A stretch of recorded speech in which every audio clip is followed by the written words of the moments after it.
दिसंबर का महीना था और सर्द हवाओं का राज था। यूं लगता था जैसे सब कुछ ही जम गया हो। ऐसे में भी चिड़िया अपने घोंसले में बैठी सोच रही थी कि ऐसे कौन से काम किए जाएं कि जनवरी के शदीद मौसम के आने से पहले खाने पीने का अच्छा इंतज़ाम हो जाए। उसके आस पड़ोस में बहुत से परिंदे रहते थे। उनमें एक पहाड़ी कौवा भी था जो बहुत सादा और शरीफ था। उसकी सादगी का सब फायदा उठाते और कौवा अक्सर उनकी ज्यादती पर खामोश ही रहता और कुछ ना कहता और सब काम खुशी खुशी से कर देता। भी चिड़िया मन ही मन में सोचने लगी, क्यों ना सारा काम इसी से करवा लूं। चिड़िया बड़े प्यार से कौवे को पुकारने लगी, कैसे हो भैया। कौवे ने जब चिड़िया की आवाज़ सुनी तो बोला, भी चिड़िया तुम कैसी हो। चिड़िया ने कहा, ठीक हूँ, और सुनाओ सर्दी की कैसी तैयारी की है।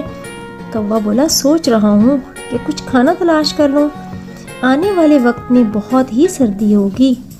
आप कहो, आपने क्या तैयारी की है। चिड़िया बोली, ए मियाँ, मैंने कहाँ तैयारी की है। ऐसे करते हैं कि हम दोनों जंगल की तरफ चलते हैं, फल और लकड़ियाँ तो आसानी से मिल ही जाएंगी, सर्दी का मौसम आसानी से गुजर जाएगा। कौवा बोला, मैं तैयार हूँ। फिर दोनों जंगल में फल और लकड़ियों की तलाश में चले गए। दोनों जब जंगल पहुँचे तो भी चिड़िया एक दरख्त पर बैठी कौवे को हुक्म देने लगी कि जाओ जाओ और लकड़ियाँ लाओ। इतनी लकड़ियों से क्या होगा, जल्दी से और लाओ, क्योंकि हमें वापस भी जंगल जाना होगा।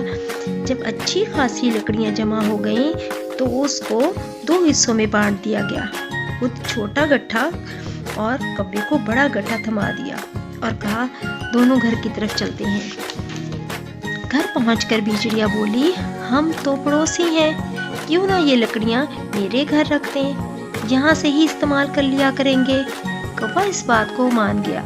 सारी लकड़ियाँ चिड़िया ने अपने घर में रख ली और दूसरा काम करवाने का सोचने लगी। फिर बोली, क्यों ना अब हम अनाज भी जमा कर लें, क्योंकि सर्दी तो अब बढ़ती ही जाएगी।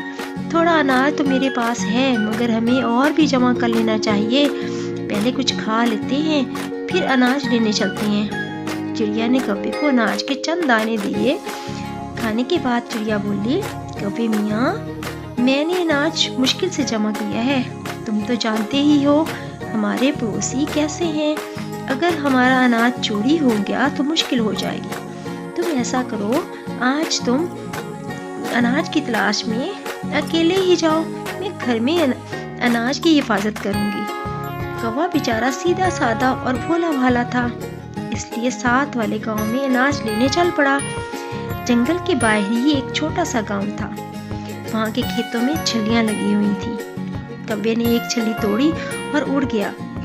रास्ते में ठंड बढ़ती ही जा रही थी। कुछ ही देर में वो चिड़िया के घर पहुंच गया। दरवाजा अंदर से बंद था। कौवे ने चिड़िया को आवाजें दी, भी चिड़िया दरवाजा खोलो, मैं अनाज लेकर आया हूँ। मगर कोई जवाब ना मिला और ना दरवाजा खुला। दूसरी तरफ चिड़िया आग जलाकर आराम कर रही थी। ये उसकी चालाकी ही तो थी कि वह सारा काम कौवे से करवाती और बहाने से उसे अनाज के लिए भेज देती और अपना घर अंदर से बंद कर लेती, क्योंकि चिड़िया के पास खाने की कमी ना थी। अब वो कौवे से छुटकारा पाना चाहती थी, क्योंकि सारा काम करवा लिया था, क्योंकि अब वो सर्दी का सारा मौसम अपने घर में आराम से गुजारना चाहती थी। आखिर जब कौवा आवाज लगा लगा कर थक गया तो सोचने लगा, शायद भी चिड़िया सो गई है। चलो अभी थोड़ी सी घर में लकड़ियाँ पड़ी हैं, अपने घर में ही जाकर सो जाता हूँ। फिर वो अपने घर के लिए उड़ा ही था कि भी चिड़िया के चीखने चिल्लाने की आवाज़ें आने लगीं। बचाओ बचाओ। कौवे ने देखा कि भी चिड़िया के घर में बहुत सारा धुआं निकल रहा है। वो वापस मुड़ा, छत से भी चिड़िया को बाहर निकाला और चिड़िया तो बहुत ही सहम गई थी और कुछ देर तक कौवे के साथ ही रही। फिर उसने कौवे से रो रो कर माफ़ी मांगी और शर्मिंदा हुई कि मैंने सारा काम तुमसे करवाया, जानबूझकर तुम्हें अनाज लेने भेजा, तुम्हारे आने पर दरवाज़ा ना खोला, मैंने तुम्हारे साथ बहुत बुरा सलूक किया, लेकिन तुमने फिर भी मेरा ख्याल रखा। कौवे ने कहा, कोई बात नहीं भी चिड़िया, तुम तो अच्छी पड़ोसन हो, आप मेरे घर में रह लेना। क्या हुआ जो तुम्हारा घर जल गया है? कल जंगल जाकर और लकड़ियां ले आऊंगा। अनाज तो मैं आज ही लेकर आया था। फिर कौवा भी चिड़िया को लेकर अपने घर की तरफ चल पड़ा।